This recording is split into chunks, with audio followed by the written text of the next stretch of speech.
நன்றியோடு துதிக்கிறோம், ஸ்தோத்திரிக்கிறோம். இந்த நல்ல வேலைக்காக நன்றி. என்னோடு பேசும், எங்களோடு கூட பேசும். இயேசுவின் மூலமாக கேட்கிறோம் நல்ல பிதாவே, ஆமென். இயேசு கிறிஸ்துவின் இனிதான நாமத்தினாலே இந்த மாலை நேர ஆராதனைக்கு வந்திருக்கிற ஒரு யாவரை நான் வாழ்த்து வரவேற்கிறேன். இது பொதுவாக சொல்லலாம் வியாழன். ஏன் இது ஒரு நாலு புனித வெள்ளி மாதிரி புனித வியாழன் சொல்வது வழக்கம்.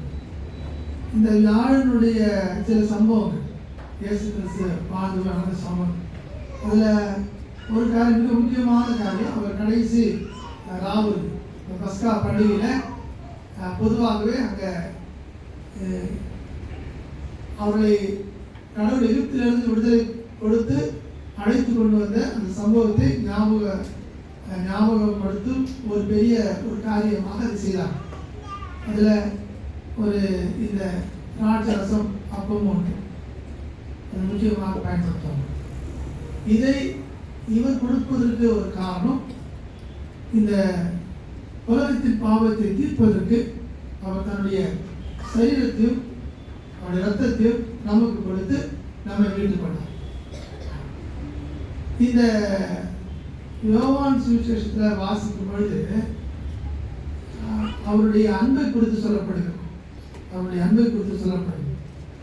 அதில் நீங்கள் இந்த 13 இது ஆரம்பிக்கும். இந்த அன்பு ஒரு அன்பினுடைய உச்ச கட்டம், மிக உச்ச கட்டம். உச்சகட்டம் என்னன்னா, ஒரு சிநேகிதன் தன் சிநேகிதனுக்காக ஜீவனை கொடுக்கிற ஒரு அனுபவம். அதெல்லாம் ரொம்ப ரேர், அதெல்லாம் நடக்கிறதுக்கான வாய்ப்பே கிடையாது.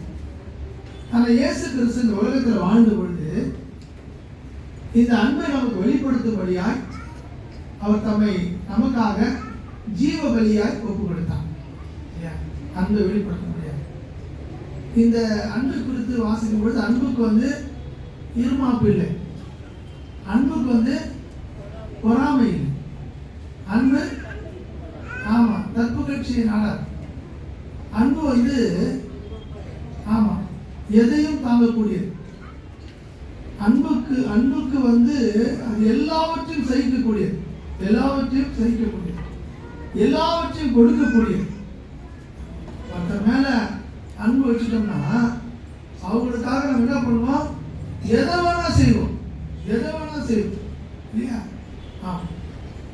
ஒருத்தர் நேசிக்கிறோம்னு சொன்னா அவங்களுக்காக எதை நம்முடைய திராணிக்கு மிஞ்சி, நம்முடைய தகுதிக்கு மிஞ்சி இல்லையா, நம்ம எல்லாவற்றையும் செய்வோம். செய்வதற்கு நாம் ஆயத்தப்படும். நிறைய இப்போ சில வியாதி, இந்த சிறுநீரக பிரச்சனை வரும்போது, கிட்னி பிரச்சனை வரும்பொழுது, கிட்னியை மாற்றணும்னு சொல்லும் பொழுது இல்லையா, அதுக்கு அந்த ஃபேமிலியில் யாராவது பண்ண முடியும், அதை கொடுக்கணும் இல்லையா. தன் மகனை காப்பாற்றுவதற்காக தகப்பன் அதை கொடுக்கிறான், தன் தாயை காப்பாற்றுவதற்கு தன் மகன் அதை கொடுக்கிறான் இல்லையா. ஒரே ஒரு காரியம், அந்த அன்பு எவ்வளோ பெரிய ஒரு காரியத்தை செய்யக்கூடிய. இயேசு கிறிஸ்து இந்த உலகத்தில் வாழ்ந்த பொழுது இப்படி வேதம் சொல்லுகிறது. அந்த யோவான் 13ஆம் அதிகாரம் 1வது வசனத்தை வாசிப்போம். பஸ்கா பண்டிகைக்கு முன்னே இயேசு உலகத்தை விட்டு பிதாவிடத்தில் போகும்படியான நம்முடைய வேலை வந்ததென்று அறிந்து நாம் உலகத்தில் இருக்கிற நம்முடைய இடத்தில் அன்பு வைத்தபடியே முடிவு பரியந்தமும் அவரிடத்தில் அன்பு வைத்தார் இல்லையா.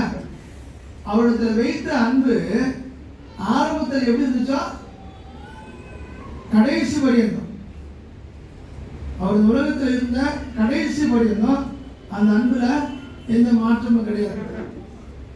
நம்மகிட்ட சில பேர் ஒரு அன்பா பழகுவாங்க ஆரம்பத்தில் இல்லையா. உலகமே பார்த்து ஆச்சரியப்படுற வரைக்கும் இருக்கும் இல்லையா.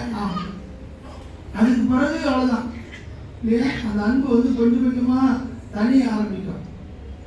இந்த கல்யாணத்தில் பார்த்தீங்கன்னா அந்த ஒருவேளை பொண்ணு மாப்பிள்ளை பார்த்து ஒழுங்கு பண்ணி அந்த கல்யாணத்துக்கு ரொம்ப ஆர்வமாக இருப்பாங்க இல்லையா.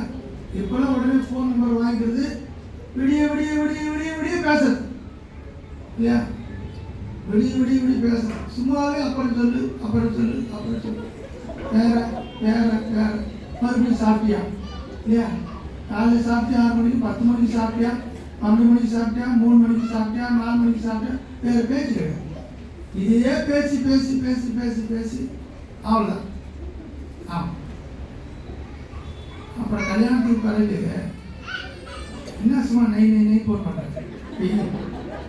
அப்பா பார்த்தா போன ஏன் அப்பா இவங்க பண்ணுற தப்பு. போகும்போது எங்கே போயிருக்க, இங்கே இருக்கிற டீ குடிக்கிறேன், பத்திரமா போயிட்டாங்க. அவங்க சொன்னாங்க, என்ன நீ போனே பணக்காணும், நீ என்ன பண்ணுற? நான் அதை சமைச்சிட்டு நான் இப்போ தான் அதை விட்டு தாண்டி இறங்கி வரேன் இல்லையா. மறுபடியும் பேசு இல்லையா. அதுக்கப்புறம் மேக்ஸிமம் ஃபோன் சுவிட்ச் ஆஃப் இல்லையா. இதில் ஒரு ஆப்ஷன் இருக்கா எனக்கு தெரியல. நீங்கள் தொடர்பு கொள்ள நபருக்கு கொடுத்து தொடர்பு வெளியே இருக்கலாம், இல்லை வேறொரு கூட பேசி கொண்டிருக்கலாம்.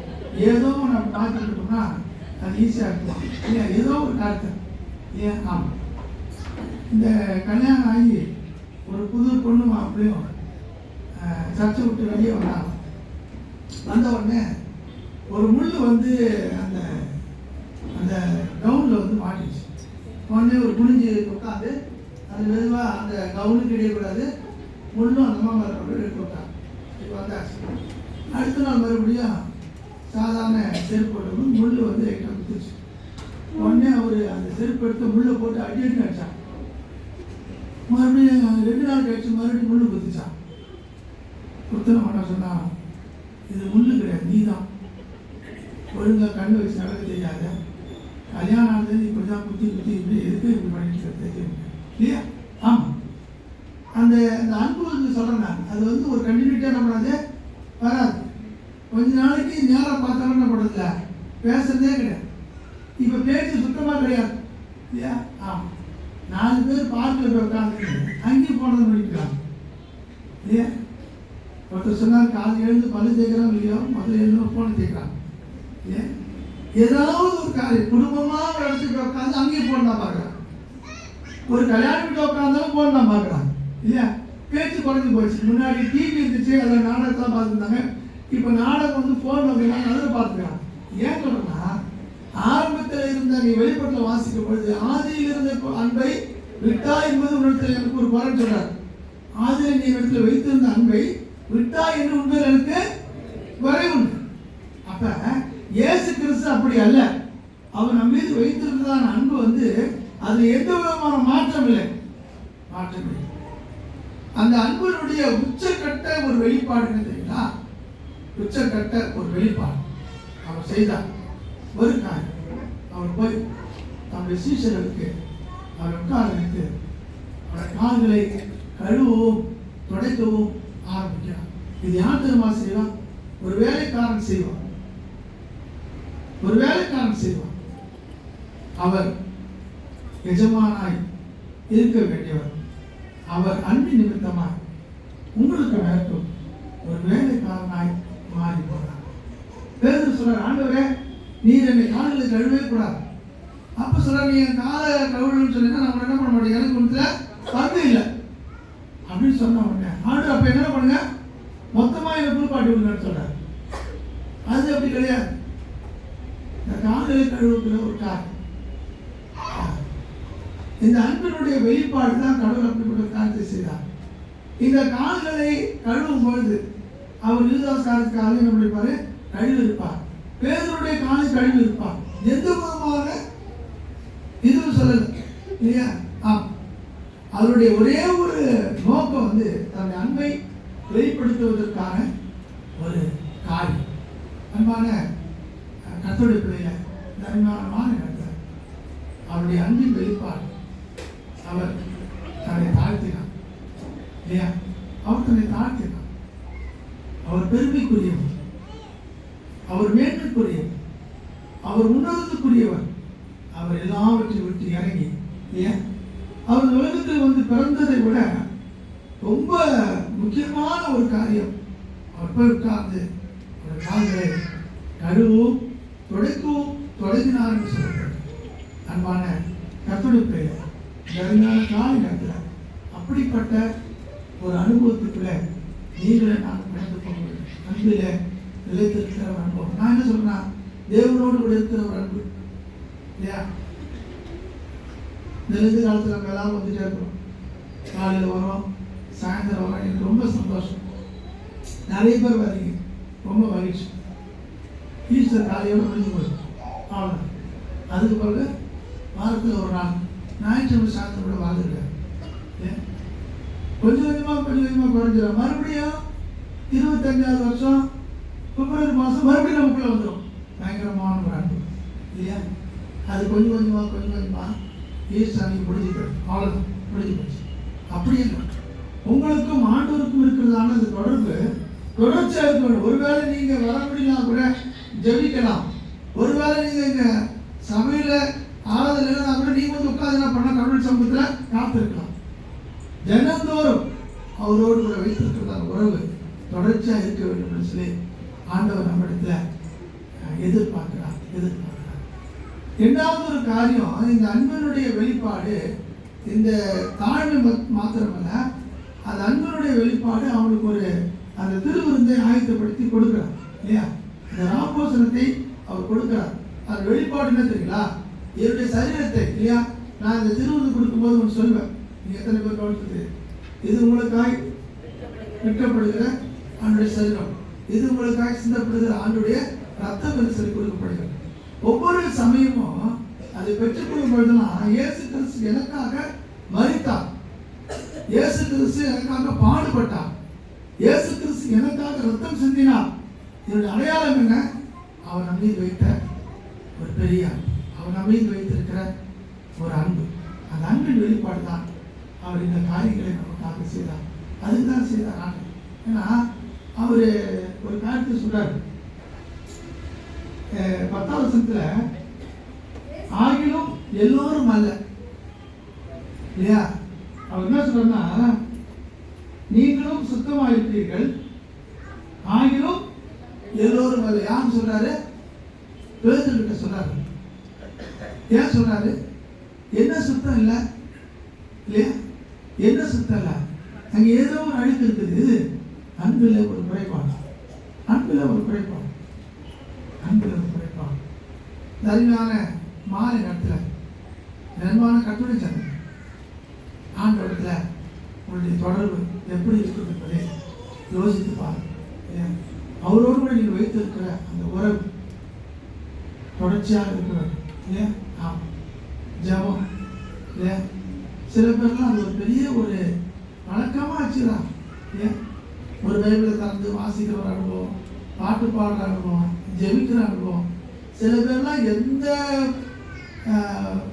என்ன காரியமெல்லாம் சரி, அவங்க ஆலயத்தில் ரெகுலராக என்ன பண்ணிடுறாங்க? வந்துடுறாங்க, எல்லா சூழ்நிலையும் வந்துடுறாங்க. எந்த விதமான காற்று யோசனை இல்லையா? அன்பான கட்டுரை பெயர தேவனோடு கூட வைத்திருக்கிறதான உறவு இல்லையா? அவர் தன்னை தாழ்மைப்படுத்தினார். இரண்டாவது அவர் தன்னையே என்ன பண்ணாரு? நமக்காக கொடுத்தார், நமக்காக கொடுத்தார் இல்லையா? அவர் சிலுவை பரியந்தம் அழைத்து கொண்டு போகிறார். அந்த அன்பின் வெளிப்பாடு, அன்பின் வெளிப்பாடு ரொம்ப அற்புதமான காரியம். நான் இஸ்ரேல் தேசத்துக்கு போன பொழுது இயேசு கிறிஸ்து அழைக்கப்பட்ட அந்த மலைக்கு மலைனா பெருசாக ஒன்றும் கிடையாது. பக்கத்தில் பார்த்தாலே தெய்வம்லாம் வயது சிலுவையினுடைய வயது தான், அது பெரியலாம் ஒன்றுமே கிடையாது. அவ்வளோ அங்கமான காரியம். அந்த அதில் இருக்கும் பொழுது முக்கியமான காரியம், அங்கே ஒரு பஸ் ஸ்டாண்டு இப்போ இருக்குது. இப்போ ஒரு பஸ் ஸ்டாண்டு அந்த இடத்துல இது பண்ணிட்டாங்க. அது வந்து ஒரு முக்கியமான ஒரு ரோடு. அந்த வழியாக போகிறவர்கள் அந்த சிலுவையை பார்த்து தலையை துறைக்கு சென்றால் சொல்லப்படுது. அந்த வழியாக போகிறவங்க இவர் எப்படி இருந்தால் தெரியுங்களா? நிர்வாணமாக இருந்தாலும் சொல்லப்படுது இல்லையா? அது எவ்வளோ பெரிய ஒரு கஷ்டமான ஒரு காரியம் தெரியுமா? நிர்வாணமாக இல்லையா? நிர்வாணம். அதான் கெத்செமனே தோட்டத்தில் அவர் ரத்தம் சிந்தி அவருடைய வேர்வை ரத்தமாய் மாறுது இல்லையா? மனுஷங்க ஒன்று இருக்குதுல்ல, மனுஷங்க ஒன்று இருக்குதுல்ல. நம்மளை வந்து ஒருத்தர் இப்படிப்பட்ட ஒரு சூழலுக்கு தழுகிற சூழல நமக்கு அதெல்லாம் பெரிய பெரிய வேதனையாக இருக்கும். அது ஆண்டவர் ஏற்றுக்கொண்டார். இந்த அன்பினுடைய அந்த உச்சக்கட்டம், நம்மில் வைத்திருந்த உச்சக்கட்டம், அவர் தன்னை நிர்வாணமாய் நமக்காக ஒப்பு கொடுத்தார். ஒப்பு கொடுத்தார். இந்த அருமையான இந்த இந்த பெரிய வியாழன் சமூகத்தில் வந்திருக்கிற நீங்கள் நான் இயேசுவை போல ஒரு அன்புள்ளவர், ஒரு வாழ்க்கையை மாத்திரத்தை அவர் தன்னை நமக்காக ஒப்பு கொடுத்தார், நாம மீட்டு கொண்டார். அந்த அன்பனுடைய வெளிப்பாடு தான் தாழ்மை. அந்த அன்பனுடைய வெளிப்பாடு தான் தன்னையே ஒப்பு கொடுத்த ஒரு காரியம். அந்த அன்பனுடைய வெளிப்பாடு தான் எதையும் அவர் எதிர்பார்க்காதபடிக்கு நமக்கு எல்லாவற்றையும் கொடுத்தார். கொடுத்து நாம் மீட்டுக் கொண்டு இன்றைக்கு அவருடைய பிள்ளைகளாக உட்கார வைத்திருக்கிறார். ஆண்டவருக்கு நன்றி உள்ள பிள்ளைகளாக இருப்போம். ஆண்டவர்களை ஆசீர்வதித்து காப்பாராக. ஆமாம்.